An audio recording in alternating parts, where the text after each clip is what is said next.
안녕하세요. 팀토드입니다. 지난주에 이어서 오늘도 주간 경제 시황을 살펴보겠습니다. 주간 이슈 체크인데요. 이건 오늘 할 말들을 요약한 내용입니다. 원래 지금까지는 이거 하나하나 다 설명하고 다시 설명드렸는데 사실 이 부분 제가 봐도 다시 안 보더라고요. 그래가지고 이 부분 그냥 스킵하기로 했습니다. 바로 본문으로 돌아가도록 하겠습니다. 먼저 세계 악재들 쭉 살펴볼 예정입니다.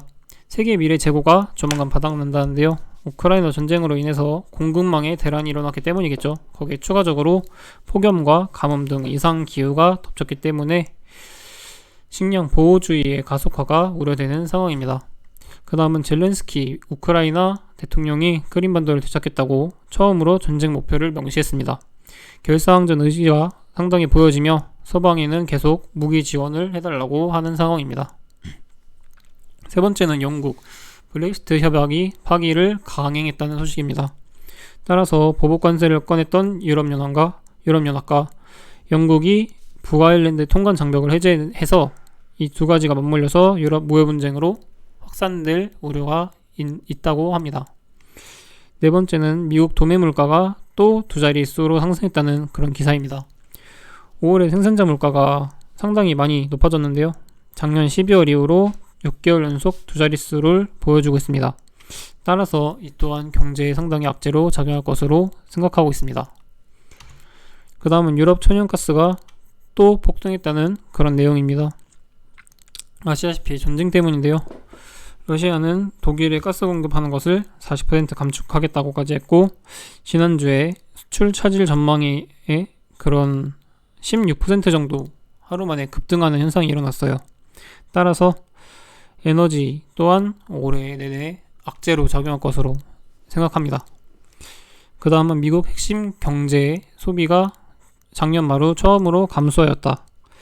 사실 지금 미국은 5월에 소매 판매가 전달에 비해서 떨어졌고 자동차 판매도 떨어졌고 휘발유 값은 또 올랐고 상품 수요는 둔화되고 있는데 카드값, 즉 실질 소비가 감소세로 들어갔어요. 따라서 2분기에도 경기 침체가 보여질 것으로 예상되고 앞으로도 경기 침체가 이어질 것으로 생각하고 있습니다. 그리고 지난주에 2월 16일에 FOMC 회의가 있었는데요. FOMC 회의도 제가 이전에는 어느 기업의 누구와 어느 지역 어디 의장이 누구누구의 발언 이런 거 다 얘기했는데 괜히 길기만 하고 잘 들어오지 않더라고요. 그래서 그냥 요약을 했습니다. 요약하면은 첫 번째로 기준금리를 75bp 올렸습니다. 50bp 올린다 그랬는데 결국에는 75bp 예상대로 올리게 되었고요. 거기에 추가로 2024년 정도에는 3에서 4% 정도 금리 인하 할 것이라고 그렇게 얘기를 하고 있죠. 그러면은 그때까지는 계속해서 올리겠다는 뜻입니다. 이거는 거기에 인플레이션은 높지만 고용시장이 견고하다는 소리를 했는데요. 이거 왜 빨간색으로 했냐면은 이건 좀 뻥입니다. 뻥. 그것도 그냥 뻥이 아니라 완전 개뻥인데요. 어떻게 이런 말도 안 되는 소리를 했나 했는데 안 그래도 미국에서도 비판 상당히 많이 받아서 파월이 말을 번복했습니다. 고용시장이 견고하지 않다고 그렇게 말을 바꿨어요. 즉 사람들 말을 고지고대로 믿을 필요가 없다는 뜻입니다. 거기에 2024년 금리 전망은 2에서 4%로 이렇게 내다봤는데요. 이게 엄청 금리로 치면 엄청 높죠. 왜냐면 저희 25bp, 50bp 얘기하고 있는데 이건 200bp 차이가 나니까 역대 최대 격차로 즉 자기들도 어떻게 될지 모른다 이거를 그냥 돌려 말한 거겠죠. 하여간 계속 악재들 이어가 보면은 영국이 기준금리를 5회 연속 인상했다는 그런 내용입니다. 영국은 금리가 연 1에서 1.25로 올렸는데 이거 한 번 올린 게 아니라 앞으로도 계속해서 올려서 5회 연속을 인상할 것이라고 말을 했습니다. 추가적으로 스위스도 금리를 15년 만에 올렸는데요. 원래 마이너스 0.75였다가 마이너스 0.25까지 50bp를 올렸습니다. 브라질도 11차례 연속으로 금리 인상을 해서 2016년 12월 이후로 최고금리에 지금 다다른 상황입니다. 독일은 거기에 올해만 최저임금을 25%나 올렸는데요. 도대체 왜 이렇게 많이 올렸냐 이러면은 이건 좀 약간 정책을 볼 필요가 있어요. 왜냐면 독일이 지금 좌파 정권인데 좌파의 특성상 포퓰리즘 그런 거 많이 하거든요. 그래가지고 사람들 듣기 좋으라고 실제로 뭐 했죠. 근데 문제는 최저임금을 25%는 올렸어요. 그러면은 1차원적인 사람들은 와, 내 임금이 25%나 오른다, 우리 정권 참 잘한다 라고 생각을 하는데, 지금 세계가 다 이렇게 망가지고 있고 독일도 경제가 상당히 망가지고 있는데도 임금을 올린다는 것은 절대로 좋은 소식이 아닙니다.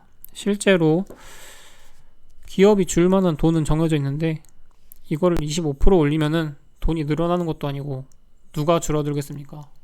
100명이 만약에 받았으면은 75명이 받게 되겠죠. 그러니까 25명은 실업자가 되는 상황입니다. 자기가 실업자가 되지 말라는 법도 없고요. 실제로 저임금 근로자들은 직장을 잃게 되겠죠. 그래서 완전히 이거 있어도 그만 없어도 그만인 그런 사람들부터 먼저 쳐내려고 할 것이고, 실제로 그런 분들 많이 지금 실업자가 된 상황입니다. 거기에 추가로 일론 머스크는 감원을 본격화했는데요. 아까 뭐 파월이 고용이 좋다 이런 소리 했는데 완전 그거랑 반대되는 상황이죠. 실제는 그렇지 않다는 뜻이고, 실제로 파월도 인정을 했고요. 머스크가 북미 판매 및 차량 인도팀 직원들을 단체로 해고하였고, 머스크를 비판했던 전력이 있던 스페이스X 직원들도 같이 해고를 하였습니다. 이게 뭐 보복 해고 아니냐 이러는데 그런 면도 없잖아 있겠지만, 실질적으로는 있어도 그만 없어도 그만인, 그러니까 머스크가 생각하기에는 그런 분들을 먼저 이렇게 해고하지 않았나 생각을 합니다. 거기에 추가적으로 프랑스와 독일이 선거를 앞두고 가스를 잠그는 그런 행위를 했는데요. 따라서 유럽 전력난에 가스 배급제를 검토한다, 이런 스탠스를 보이고 있습니다. 따라서 에너지난이 더 심화될 예정입니다. 네, 그래서 지금까지 했던 내용 정리하고 개인적으로 악재들 관점을 보여드리겠습니다. 먼저 장단기 금리차 축소, 그리고 하이힐드 스프레드 확대 이렇게 있는데요. 저 두 개에 대해서는 제가 나중에 따로 설명을 드리는 시간을 가지도록 하겠습니다. 중요한 것은 장단기 금리차로 치면은 10년물과 2년물 금리차 이거 급격하게 줄어든 상태인데요. 그러면은 이게 줄어들면은 금융시장이 부담으로 다가와요. 실제로 2년물과 10년 기간 차이가 큰데 이게 금리차가 없다 하면은 뭐가 문제가 있다는 소리겠죠. 추가로 하이힐드는 뭐냐면은 투기등급 채권이랑 국채는 되게 안정적인 채권이고, 투기등급 채권은 상당히 안정적이지 않은, 무디스나 이런 신용평가에서 되게 막 안 좋게 평가한 그런 채권들의 그 스프레드 차이가 다시 확대됐다, 이런 내용입니다. 따라서 이것 또한 경기가 그만큼 안 좋아졌다는 신호겠죠. 거기에 소매 판매가 감소하였다, 이거는 지난주, 지지난주 이렇게 자료들이 있어요. 따라서 이 소매 판매가 중요한 이유는 미국 GDP 발표 이전에 먼저 발표되는 수치인데요. 이거를 보면은 GDP가 어떻게 나올지 예측이 간다는 점에서 되게 중요한 지표입니다. 실제로 이렇게 5월 CPI가 급등했는데 만약에 소매 판매도 이렇게 박살이 났잖아요. 그러면은 인플레이션을 감안했을 때 GDP 또한 큰 폭으로 감소할 것이기 때문에, 만약에 2분기에도 GDP가 마이너스가 나온다 이러면은 2분기 연속 역성장으로 인해서 경기 침체를 확실히 못 박는 그런 상황이 될 것입니다. 즉 그때는 파월이 누구고 간에 그때는 아무리 생각해도 경기 침체 아니라고 말할 수가 없는 상황이 되겠죠. 따라서 이번 소매 판매 감소가 의미가 상당히 크다는 그런 뜻이었습니다. 추가적으로 이번에 자이언트 스텝 있었죠. 75bp를 올리게 되었습니다. 따라서 대차대조표 축소 이런 거 한번 고려해볼 만하고, 또 경기를 매우 위축시킬 가능성이 높은 그런 자이언트 스텝이 되겠습니다. 거기에 7월에는 그래서 2분기의 실적 발표 한번 봐줘야 되는데요. 실적이 또 좋지 않을 예정이에요, 제가 보기에는. 왜냐면은 지금까지 계속 유가가 높았고 에너지도 심하고 게다가 농업도 안 좋죠. 다 안 좋은데 이게 높을 수가 없다. 따라서 6월도 전망이 상당히 좋지 않을 것이기 때문에 투자하시는데 악재로 작용할 가능성이 높습니다. 거기에 지금 미국 기업들이 큰일이 난 게, 지금 얘네가 지금 경기가 되게 안 좋은 상태에서도 만약에 좋은 실적을 보였다고 해도 원래 실적이 이번 실적만 보는 게 아니라 전년도 대비 실적이란 걸 많이 보잖아요. 그래서 작년에는 금리가 원래 좀 높였어야 되는데 일부러 안 올린 상태여서 상당히 기업들이 매출을 잘 낸 상황이에요. 실적이 높은 상황인데 작년에 무리하게 실적이 높았으니까 언발에 오줌을 넣은 거죠. 이제 그 리스크 우리가 지금 받을 때가 됐습니다. 따라서 올해는 발목 잡을 예정이고요. 작년에 높은 실적에 의해서 올해 전년도 대비 실적 매출은 줄어들 것이기 때문에 이거는 또 악재로 작용할 예정입니다. 마지막으로 5번, 미국 고용이 박살났다. 이건 곧 실업률의 급격한 상승인데요. 아까 파월이 말했던 것처럼 고용 잘 되고 있다, 이거 완전 뻥이라는 그런 거 보여주고 있는 자료입니다.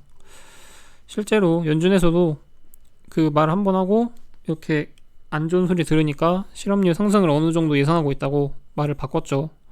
거기에 이게 그래서 실업률이 얼마나 상승하냐 관건인데, 보통 이제 0.4, 0.5 이상 오르면은 무조건 경기 침체를 동반했었습니다, 지금까지. 따라서 크리스토퍼 월러라는 사람이 있는데, 이사가 있는데, 이 사람의 발언을 보면은 직접적으로 이렇게 얘기는 안 하지만 실업률이 급격히 상승할 것이라는 그런 뉘앙스를 풍겼어요. 따라서 만약에 실업률의 상승이 실제로 상당히 높아지면은 100% 경기 침체가 올 것으로 예상하고 있습니다. 예, 정리하자면은 결국 악재밖에 없는 시장이고, 7월의 투자 전략을 CPI 발표 그리고 2분기 실적에 일단은 주의를 두시고, 그리고 지금 대만과 중국도 상당히 안 좋은 상황이며 러시아와 우크라이나 전쟁이 끝날 기미를 보이지 않기 때문에 일단은 굉장히 투자하기 어려운 장이라고 생각을 합니다. 따라서 계속 유가도 높고 있고 임금 상승률도 높은데 고용률도 떨어지고 있으니 지금 만약에 주식이나 코인 투자하실 생각이시라면은 상당히 조심하셔야 한다고 저는 생각을 하고 있습니다.